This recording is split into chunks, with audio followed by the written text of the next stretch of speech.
Bonjour, bonsoir, dans cette petite vidéo, aujourd'hui on va discuter un peu de la vie associative en école. Voilà, je dis que ce sera un petit sujet pour passer le temps, voilà, puisque nous sommes quand même le dimanche 26 novembre, bientôt décembre, bientôt la fin de l'année, bientôt les vacances déjà, j'ai hâte.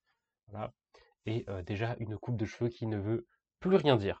Voilà, c'est terrible, mais on verra avec le temps. Bref, donc pour ceux d'entre vous qui sont en prépa, j'espère que tout se passe bien. Vous avez repris les cours depuis quelques temps déjà maintenant. Bon, là, ça commence à être la période un peu dure de l'année pour ceux qui sont en prépa, hein. On va pas se mentir, parce que c'est la période où, je l'ai déjà répété, hein, il commence à faire moche, particulièrement à Paris et dans toutes les régions autour. Il commence à faire très moche. On se lève avant le soleil, on se couche, on sort, même on finit les cours euh, une fois que le soleil est couché. Donc en gros, c'est tout le temps la nuit dans votre vie. Et c'est pas le plus amusant, on va dire. Mais bon, il faut bien ça. Et de toute façon, même en école, enfin, quand j'ai cours et que putain je sors et qu'il fait déjà nuit, c'est pas le plus amusant du monde. Mais bon, c'est comme ça, c'est la vie, on peut pas y faire grand-chose, si ce n'est aller faire des études à Rio de Janeiro, et ça, c'est moyennement faisable. Voilà. Bref, mais donc le sujet du jour, c'est un peu la vie associative en école, voilà, puisque c'est quelque chose qui n'est pas du tout présent euh, en prépa, tout simplement parce qu'on a d'autres choses à faire, des choses un peu plus urgentes qui s'appellent les concours. Voilà. Mais en école, en gros, on a 3 ans euh, pour avoir notre diplôme, et notamment, il y a euh, beaucoup plus de temps libre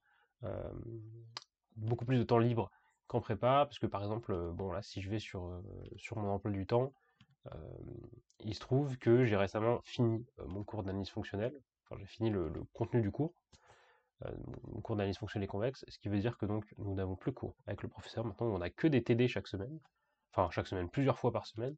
Mais donc ça libère du temps, on va dire. Par exemple, demain, lundi, je n'ai que 2 cours de toute la journée. J'ai 1 heure et demie de TD. Et après, j'ai 2 heures de sport. Voilà, c'est ma journée du lundi. Bon, par contre, le mardi, c'est quand même un peu plus long, puisque j'ai quand même 3 heures de cours de théorie de la mesure, hein, et quelque chose comme 3 heures et quart d'économie, ce qui est un peu long. Pareil le mercredi, mais par exemple le jeudi, bon voilà, le jeudi j'ai qu'1 heure et demie de cours et tout le reste de la journée est libre. Et même je viens de finir mes cours d'initiation à l'économie, ce qui veut dire que maintenant le vendredi après-midi je suis complètement libre. Donc là c'est bien, mon emploi du temps il se libère un peu, parce que ces dernières semaines il était pas mal pris, et justement ça va me laisser plus de temps pour faire mes activités associatives, puisque donc c'est ça le sujet principal de cette vidéo, c'est donc de parler de ça, puisque j'avais déjà évoqué dans d'anciennes vidéos. En fait, ce qui se passe en école, la grosse différence en termes de volume horaire que vous avez, c'est que donc en prépa, l'essentiel de votre temps était dédié au travail et à la préparation au concours. Maintenant que une fois que vous arrivez en école, il y a toujours du temps, euh, du temps de cours, notamment, bon, en première année, il y en a moins, je crois. Et c'est vraiment en 2 A qu'il y en a plus, et après en 3 A, on peut en avoir encore plus si on veut passer des trucs compliqués. Par exemple, ceux qui, dans mon école qui passent le concours administrateur INSEE, ils ont encore plus de travail en troisième année. Mais sinon, l'essentiel de votre temps, en fait, c'est vous qui le remplissez comme vous le voulez, donc ça peut amener à des emplois du temps qui sont complètement remplis, ou des emplois du temps qui sont assez vides, assez lacunaires. Pour ma part, j'ai un emploi du temps qui en général est assez rempli, puisque du coup, je m'implique dans pas mal de choses. Et donc, en gros, notamment pour ce qui est des activités associatives, euh, qui rentrent un peu dans l'activité étudiante, en gros, vous avez 3 gros pôles, on va dire, qui forment la sainte trinité de toute école. C'est vous avez le bureau des élèves, le bureau des arts et le bureau des sports. Voilà, ce sont les 3 gros pôles principaux, on va dire, qui dictent le rythme de la vie dans votre école. Après, ça change un peu, parce que par exemple, je sais qu'à Centrale, ils sont plus d'un millier par promo, enfin par un truc, ouais. Donc au total, ils sont plusieurs milliers, donc ils sont vraiment beaucoup, beaucoup. Je crois que rien que dans leur truc de rugby, par exemple, ils sont genre 100. Bref, donc vous doutez bien que ça dépend un peu de la taille de votre école. Il y a des écoles qui ont beaucoup, beaucoup, beaucoup d'activités associatives parce que bah, il y a beaucoup, beaucoup d'élèves. Et il y a des écoles qui ont des promos un peu plus à taille humaine, où c'est plus réservé. Mais donc, en gros, nous, voilà, on a cette espèce de trinité, où en fait, vous avez bah, déjà le bureau des élèves. Déjà, les gens qui s'engagent dans le bureau des élèves, bah, déjà, eux, ça leur fait pas mal de taf. Mais en gros, c'est quand même eux qui organisent les activités étudiantes essentielles, c'est eux qui organisent le week-end d'intégration, c'est eux qui organisent le week-end de rentrée. Ils organisent avec le bureau des arts, ils organisent le week-end culturel.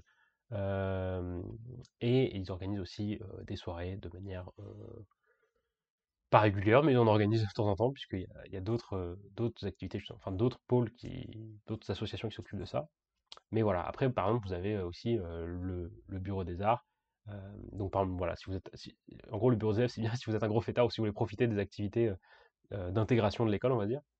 Et après, vous avez le bureau des arts qui est beaucoup plus, en tout cas dans mon école, il est beaucoup plus dans des activités beaucoup plus ponctuelles. Typiquement, toutes les semaines, il y a un truc qui s'appelle ENS Atelier, puisque l'école s'appelle ENSAE. Voilà. Donc, ENS Atelier, c'est un espèce d'atelier un peu d'art. En fait, on fait un peu ce qu'on veut, des fois. Enfin, les gens font ce qu'on veut. On peut faire. Il y a des gens qui font du crochet. C'est mon cas, par exemple, je me suis mis au crochet, ce qui est vraiment inattendu, mais, mais pourquoi pas. Mais il y a des gens qui font de la peinture, des gens qui font du dessin. Là, on va faire de l'argile, je crois, bientôt. Bref, vous voyez le genre, en gros, c'est un atelier où on fait un peu ce qu'on veut. En vrai, c'est vachement fun. Surtout pour quelqu'un comme moi qui est particulièrement médiocre dans tout ce qui est activité artistique. Je m'amuse énormément. Voilà, mais après, ils organisent aussi d'autres activités. Par exemple, là, hier, il y avait une activité qui était organisée, c'était un murder. C'est une espèce de jeu de rôle grandeur nature qui durait 7 heures. On a tous perdu, mais c'est pas grave. Voilà, ou alors, par exemple, s'il y avait aussi, enfin, il y a tout ce genre d'activités qui sont organisées ponctuellement. Mais après, vous avez aussi, par exemple, le bureau des sports. Le bureau des sports, lui, ils organisent des week-ends sportifs, sans surprise. Et c'est eux qui encadrent un peu tous les sports, finalement. Donc, vous voyez, vous avez un peu cette sainte trinité des associations. Et puis après, il y a plein d'autres associations qui viennent se greffer. Par exemple, on a une association Toxae. Voilà, Toxae, ils sont là, ils font leur vie, qui est plus autour de l'informatique, mais on a aussi, par exemple, notre, le JE, c'est-à-dire l'ENSAI Junior Études, qui est en gros une junior entreprise. Voilà, pour ceux qui ne savent pas comment ça fonctionne, c'est comme une petite entreprise, mais adaptée pour des élèves, on va dire. Euh, donc ça, c'est une asso pour essayer de voir un peu comment ça se passe d'encadrer ce qu'on appelle des missions, hein. Mais vous avez ça, vous avez d'autres trucs qui viennent se greffer, notamment donc, dans le bureau des arts, par exemple, ils ont tout un découpage assez compliqué. Je n'ai pas compris trop grand-chose, mais par exemple, vous avez un truc qui est dédié au cinéma, où le but du projet, c'est de faire des projections de films. Vous avez une asso qui est plus ou moins rattachée jeux vidéo. Par exemple, ils avaient organisé un Mario Kart les yeux bandés, hein, donc c'était en duo, il y en a un qui conduisait, un qui devait quitter. Et voilà, donc vous avez ce genre d'asso, mais après, ça se diversifie très vite. Par exemple, nous, on a l'asso Forum et on a l'asso Trium, qui sont donc les assos qui organise des conférences avec des professionnels. Euh, et notamment, il y a le forum Triumph, si je ne me trompe pas, qui est un espèce de gros forum qui est organisé entre plein d'écoles. Il y a les mines, il y a beaucoup de monde, il y a Télécom, je crois. Il doit y avoir probablement Centrale, etc., qui arrive une fois par an. C'est un gros truc au parc floral où il y a toutes les entreprises qui viennent, etc. Et donc ça, c'est encore une association. Donc ça, c'est des associations donc, qui tournent uniquement grâce aux élèves, hein, finalement, puisque c'est le principe, hein, c'est que vous avez des élèves qui organisent des activités pour les autres élèves pour faire kiffer tout le monde. Et pour autant, vous n'êtes pas obligé de rejoindre les associations pour profiter, hein. Vous n'êtes pas du tout... voilà, les conférences, voilà, on ne nous demande pas de faire un pacte d'allégeance aux associations pour pouvoir suivre les conférences. Non, c'est totalement libre.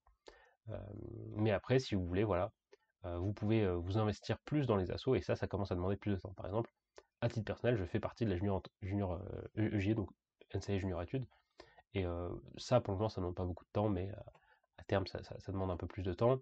Mais par exemple, je faisais partie de ce qu'on appelle les pim-pom. Voilà, c'est-à-dire que je fais globalement du cheerleading, hein, on va dire, puisque je suis extrêmement athlétique, comme vous avez pu le voir au cours de mes années de prépa. Et c'est vachement fun, et ça, par exemple, c'est un entraînement toutes les semaines, genre le mardi soir de 19h30 à 21h30. Ce qui fait par exemple que le mardi, je finis assez tard, quand on rajoute ça dans mon emploi du temps. Mais à côté, par exemple, je suis dans une asso qui s'appelle Tremplin. On va donner on donne un peu des cours de maths en gros à des élèves, et ça, pareil, ça rajoute du temps. Par exemple, un jeudi après-midi sur deux, je dois aller à Créteil, et en gros, ça veut dire que je pars de l'école vers 15h pour rentrer chez moi vers 19h. Donc, bref, il y a tout ce genre de choses. En plus, là, je suis en train de m'impliquer dans d'autres assos encore, qui font que c'est vachement drôle, c'est vachement fun, mais voilà, euh, ça remplit un peu l'emploi du temps. Et donc, si je devais vraiment résumer comment ça se passe les assos en école, en gros, si vous voulez juste profiter des assos, c'est tout à fait possible. Et il y a vraiment beaucoup de choses qui sont organisées, c'est vraiment super kiffant. Il y a de tout, mais quand je vous dis de tout, c'est vraiment absolument tout, parce que je vais pas parler de toutes les associations. Par exemple, pour ceux qui sont touchés, je vais pas parler causes féministes, il y a une association féministe qui s'appelle qui a un nom, qui m'échappe, ce qui est terrible, puisque grand respect à ces gens-là, je les adore et je les ai déjà vus. Mais le problème, c'est que j'avais trouvé un nom qui était vachement, qui sonnait vachement mieux, et du coup, j'ai retenu le nom que je leur ai donné, mais pas le vrai nom. Euh, ce qui me fait passer pour quelqu'un d'odieux finalement, alors que pas du tout. Euh, mais euh, mais c'est pas grave, je vais pas retrouver le nom. De toute façon, j'essaye de trouver le nom de l'association développement durable, on va dire, de l'école, mais je ne le retrouve pas non plus. Euh, donc c'est terrible aussi. Mais voilà, donc il y a vraiment de tout. Et pour le coup, d'ailleurs, on a perdu nos poules de l'ENSEI. Voilà, on avait des poules à l'ENSEI, nous n'avons plus nos poules, ce qui est vraiment très triste.